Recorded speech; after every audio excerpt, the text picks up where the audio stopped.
Hi guys, welcome to my channel Lush Foliage. I hope you guys are fine and are safe. So guys, today we'll be talking about another beautiful foliage plant called as Philodendron Selloum. I don't know if I'm pronouncing that correct. If you think that was difficult, then you need to check the scientific name.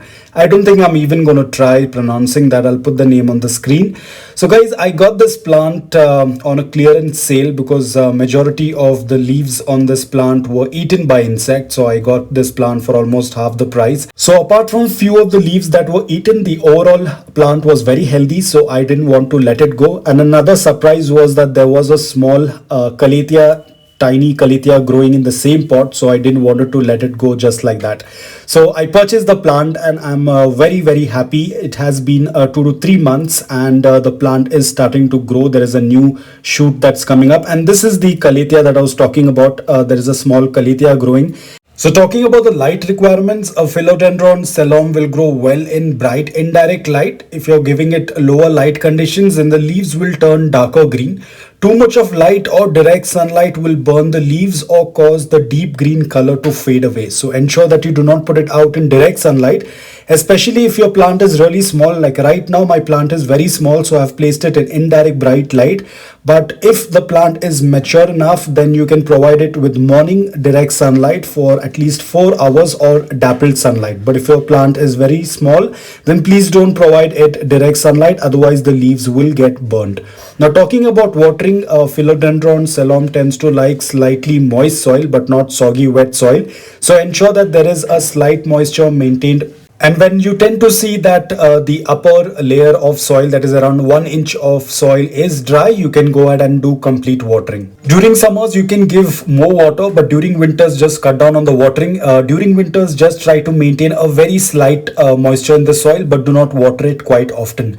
Now, talking about fertilizers, you can do a monthly feeding during the summer period. That's when they tend to do active growing. So during that period of time, you can give them any kind of fertilizers. I would advise liquid fertilizers would work out really well. So you can do a monthly feeding, but ensure that the amount has to be less than what's mentioned on the bottle of your fertilizer, and then dilute it in water and then give it to your plants. Please don't give liquid fertilizer in a concentrated form, otherwise it will burn the leaves and the roots of your Philodendron Selloum.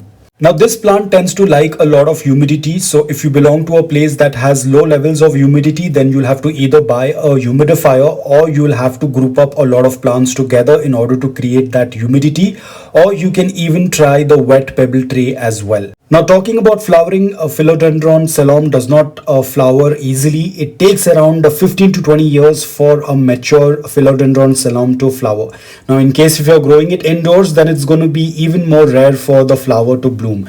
Now talking about the flower, just like our peace lilies and our anthuriums, these guys also have the same type of flowers. They have a spathe and then they have this spadix. So the spathe is connected with the spadix and the spadix has those tiny flowers. Talking about the pot size, it actually depends upon the plant size. Now my plant is really small, so I'm using a 5-inch pot.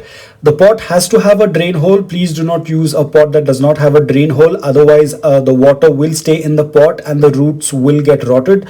They like to have their soil to be slightly moist but do not like to be sitting in soggy wet soil. So ensure that your pot has a drain hole. Now that brings us to the soil. Ensure that your soil is loose, porous, well draining, but yet tends to maintain slight moisture. That is the reason why we tend to use a little bit of coco peat. If you want to know how to make soil for your foliage plants, I have the soil mix video link in the description below. You can check it out. Now because this plant tends to like this high humid environment and it prefers slight moisture in the soil, so these plants might get affected with mealybugs, spider mites, or even aphids. So in case if you happen to see that, always do a routine check beneath the leaves. If you tend to find any insects, especially spider mites, will be underneath the leaves, so you can use the organic spray whichever you have been using all this while. It's very easy to propagate Philodendron Selloum. You can either do a stem cutting or you can even do plant division. Now I'm not doing any kind of propagation over here because my plant is really very small. There are hardly 2 or 3 leaves. So I will do probably I'll do a propagation or a stem cutting later, and I will be showing you the video on it. But as of now, I'm not doing any kind of cutting because the plant is still very young. It needs to get adjusted. So probably in some other later video, I will definitely do that. Now the main question is this plant poisonous? Yes guys, a Philodendron Selloum is a very poisonous house plant, so you have to be very careful.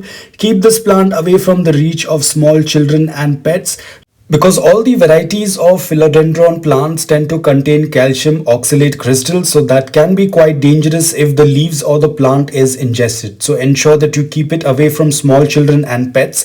Now guys, also when you're doing any kind of pruning, or if you're doing a propagation and you're cutting the leaves or the stem, ensure that you're using gloves when pruning and wash your hands and tools when finished. You do not want to get the sap in your eyes or in your mouth, because that can also turn out to be toxic. So be very careful whenever you're handling a Philodendron Selloum. So guys, I hope that this video was helpful to you. If it was, please hit the like button. If you're new to my channel, please consider subscribing to it. Until then, take care, stay safe, and keep planting.